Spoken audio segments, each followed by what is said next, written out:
मित्रों, जय सिया राम, जय बाबा की। मैं पवन कुमार चतुर्वेदी आप सभी मित्रों का चैनल पर हार्दिक स्वागत करता हूं। मित्रों, श्री रुद्र यामल ग्रंथ में श्री हनुमान जी की महिमा का वर्णन करते हुए एक श्लोक आया है। हनुमान स महादेव काल काला सदा शिव मुक्तिदो मुक्ति केवल्य भुक्तिदा सर्व कामदा। अर्थात श्री हनुमान जी ही श्री महादेव जी हैं, कालों के काल हैं, सदा शिव होने से वह भुक्ति तथा मुक्ति के दाता हैं। अतः मित्रों, कहने का आशय ये कि जो भी भक्त श्री हनुमान जी की शरण में आ जाता है तो श्री हनुमान जी उसे भुक्ति तथा मुक्ति दोनों प्रदान करते हैं, अर्थात उसे सुख समृद्धि से लेकर मुक्ति का रास्ता भी खोल देते हैं। मित्रों, साक्षात श्री महादेव शिव जी ही संकट मोचक श्री हनुमान जी के रूप में सभी युगों में भगवान के भक्तों का कल्याण करते आ रहे हैं। मित्रों, संकट मोचक श्री हनुमान जी की महिमा सारे ब्रह्मांड में विख्यात है। श्री हनुमान जी को भगवान ने भक्तों की रक्षा के लिए संसार में नियुक्त किया हुआ है और उन्हें चिरंजीवी होने का आशीर्वाद भी दिया है, अर्थात वो अजर और अमर हैं। श्री हनुमान जी अनंत रूप धारण कर सारे ब्रह्मांड में भक्तों की रक्षा करते हैं तथा भगवान की उपासना भी करते रहते हैं। मित्रों, श्रीमद् भागवत में वर्णन है, एक रूप से किम पुरुष लोक में श्री राम जी की उपासना करते हुए संकट मोचक श्री हनुमान जी विराजमान रहते हैं और एक रूप में वे साकेत लोक में, एक रूप से कदली वन में तथा भारत के प्रत्येक अपने मंदिर में विराजमान रहते हैं। मित्रों, जीवन में सुख और दुख का होना स्वाभाविक है, क्योंकि जीवन में सुख होगा तो दुख भी होगा। जीवन में सुख समृद्धि होगी तो कभी जीवन में समस्याएं भी होंगी, परेशानियां भी होंगी, रोग भी होंगे, कभी डर भी होगा।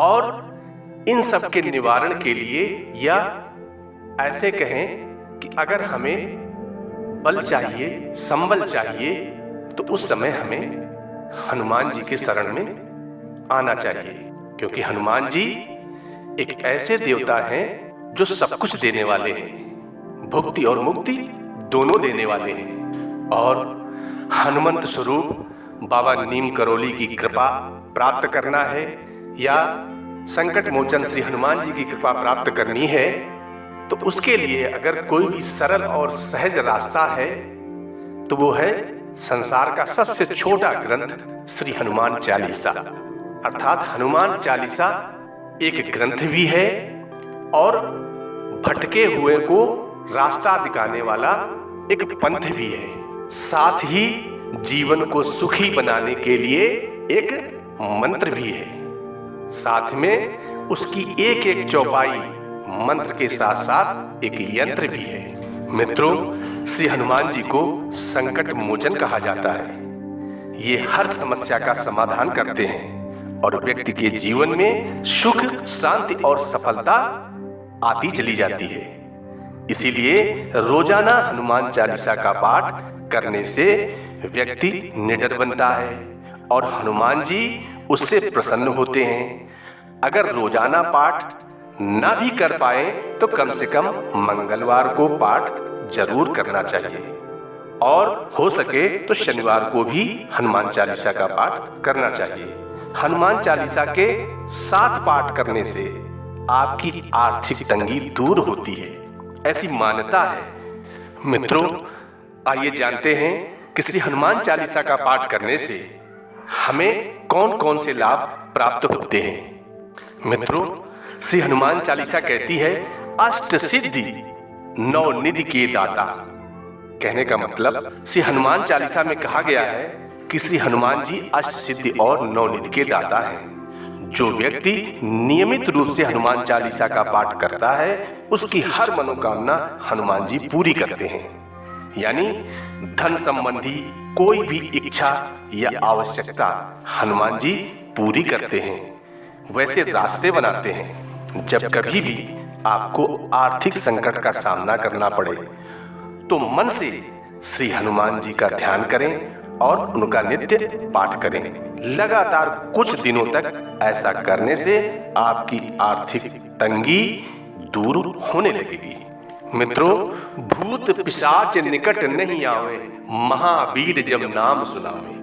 मित्रों, जब महावीर का नाम हम सुनाते हैं, कहते हैं, गाते हैं, तो इसके माध्यम से तुलसीदास जी कहना चाहते हैं कि जो भी व्यक्ति नियमित हनुमान चालीसा का पाठ करता है उसके आसपास भूत पिशाच, कहने का आशय ये भी हो सकता है, जहां तक हमारा अपना मानना है कि भूत पिशाच का मतलब ये भी हो सकता है कि जो नकारात्मक शक्तियां हैं या नकारात्मक विचार हैं वो कभी भी आपके पास नहीं आएंगे।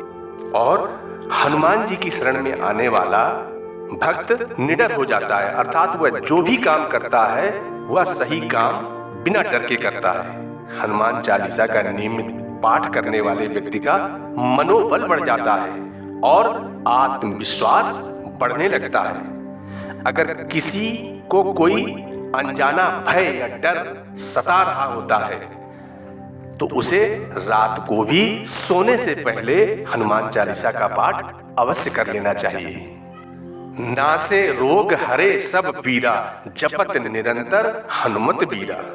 मित्रों, कहने का आशय ये कि हनुमान जी सभी के कष्ट और रोग भी हर लेते हैं। और यहाँ पर इसका आशय यह भी है कि जब हम हनुमान चालीसा का पाठ करते हैं उस समय हमारा आत्मबल और साहस बढ़ता है तथा अंतःकरण में, मन में सकारात्मक ऊर्जा का संचार होता है और वह सकारात्मक ऊर्जा हमें कष्टों और रोगों से लड़ने की शक्ति प्रदान करती है, रोग प्रतिरोधक क्षमता प्रदान करती है और हमें निरोगी बनाती है। और धीरे धीरे हनुमान चालीसा का पाठ करने वाले व्यक्ति का शरीर निरोगी होता जाता है। मित्रों, वैसे तो हनुमान जी को अंजन पुत्र, महावीर आदि नामों से बुलाया जाता है, लेकिन श्री हनुमान जी को जो श्री राम जी के दूत अर्थात रामदूत या श्री रामदास कह के बुलाता है, हनुमान जी बहुत ही जल्दी, बहुत ही शीघ्र उस पर प्रसन्न हो जाते हैं और उस पर अपनी कृपा करते हैं। संकट कटे मिटे सब पीरा, जो सुमिरे हनुमत बलबीरा। अर्थात जो श्री हनुमान जी के शरण में, बाबा नीम करौली के शरण में आ जाता है, संकट तो उसके जीवन में आ ही नहीं सकते हैं और अगर संयोग से आ जाते हैं तो भक्त को पता ही नहीं चलता है कि हमारे संकट कब आए और कब गए। मित्रों, दुर्गम काज जगत के जेते, सुगम अनुग्रह तुम्हारे देते। हनुमान चालीसा कहती है कि जो हनुमान चालीसा का नित्य पाठ करता है उसके जितने भी कठिन से कठिन कार्य हैं वो श्री हनुमान जी सरल बना देते हैं। सब सुख लहे तुम्हारी सरना और तुम रक्षक काहू को डरना। जो नित्य हनुमान चालीसा का पाठ करता है और आपकी शरण में आ जाता है उसे जीवन के सारे सुख प्राप्त हो जाते हैं और स्वयं श्री हनुमान जी उसके रक्षक हो जाते हैं। वह भक्त निडर हो जाता है। और मित्रों, हनुमान जी का भजन करने से एक नहीं दो चीजें हमें मिल जाती हैं। क्या? कि तुम्हारे भजन राम को पावे, जन्म जन्म के दुख बिसरावे। अर्थात जो श्री हनुमान जी का भजन करता है उसे श्री राम जी स्वयं अपने आप प्राप्त हो जाते हैं और उसके जीवन के जितने भी दुख हैं वो सारे समाप्त हो जाते हैं। मित्रों, और देवता चित्र न धरहीं, हनुमत से सर्व सुख करहीं। अर्थात हम और देवताओं की अगर बात करें तो वो सारे देवता भी किसी न किसी प्रकार से हनुमान जी से ही आपके कार्य या आपके मनोरथ सिद्ध करवाते रहते हैं। मित्रों, ऐसा कहा जाता है कि एक बार मुगल शासक ने श्री तुलसीदास जी को कारागार में डाल दिया था, क्योंकि वो तुलसीदास जी से चमत्कार करवाना चाहते थे, लेकिन तुलसीदास जी ऐसा कुछ करने से मना कर दिया था। तब तुलसीदास जी को कारागार में डाल दिया गया था और तभी तुलसीदास जी ने उस कारागार के अंदर 40 पदों वाली श्री हनुमान चालीसा का निर्माण किया। और कहते हैं तभी वहां पर बहुत सारे बंदर एकत्र हुए। उन्होंने ऐसा उपद्रव मचाया कि अंततः तुलसीदास जी को कारागार से मुक्त करना पड़ा। और इसीलिए श्री हनुमान चालीसा में एक चौपाई भी आती है कि जो 7 बार पाठ कर कोई, छूट ही बंद महासुख होई। कहने का आशय कि अगर जो सत माने होता है 100, जो 100 बार श्री हनुमान चालीसा का पाठ करता है, तो अगर किसी गलत तरीके से उसे कारागार या किसी बंधन में बांधा गया है या कारागार में डाला गया है, तो उसे उस कारागार से या उस बंधन से मुक्ति मिल जाती है। और साथ ही मित्रों, सबसे बड़ी बात यह है कि इसमें एक चीज और कही गई है कि जो ये पढ़े हनुमान चालीसा होय सिद्ध साखी गौरीशा। मतलब इस बात के साक्षी कौन है? स्वयं श्री महादेव शिव जी, अर्थात स्वयं श्री महादेव शिव जी इस बात के साक्षी हैं कि जो श्री हनुमान चालीसा का नित्य पाठ करता है उसे ये हनुमान चालीसा सिद्ध हो जाती है। कहने का आशय उसके सारे काम सिद्ध होने लगते हैं, उसके सारे रास्ते खुलने लगते हैं। वह निर्भय होके संसार में अपना जीवन यापन करते हुए, सारे सुखों का भोग करते हुए परम धाम को जाता है। और वैसे भी मित्रों, गोस्वामी जी ने क्या खूब लिखा है कि सदा राम नाम ही जपे, करे राम को ध्यान, तिन की रक्षा करत नित, गदा धरे हनुमान। कहने का आशय यहाँ पर गोस्वामी जी कहते हैं कि जो नित्य सदा राम नाम का जप करता है और राम नाम का ध्यान करता है, उसकी रक्षा स्वयं गदा धरे हुए श्री हनुमान जी करते हैं। और इसीलिए बाबा नीम करौली ने भी सभी भक्तों को राम नाम का ध्यान और राम नाम का जप करने की ही सलाह दी है। मित्रों, राम नाम का ध्यान और राम नाम का जप करने से क्या मिलता है, इस पर गोस्वामी तुलसीदास जी लिखते हैं, जग मंगल गुण ग्राम राम के, दानी मुकुते धन धर्म धाम के, जग मंगल। मित्रों, जो राम जी के गुण समूहों का गुणगान करता है उसका जग में मंगल ही मंगल होता है।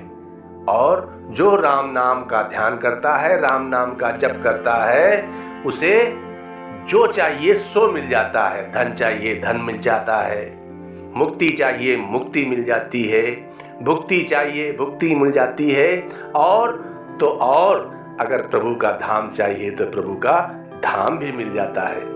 मित्रों, आज का विशेषांक कैसा लगा कमेंट करके अवश्य बताएं।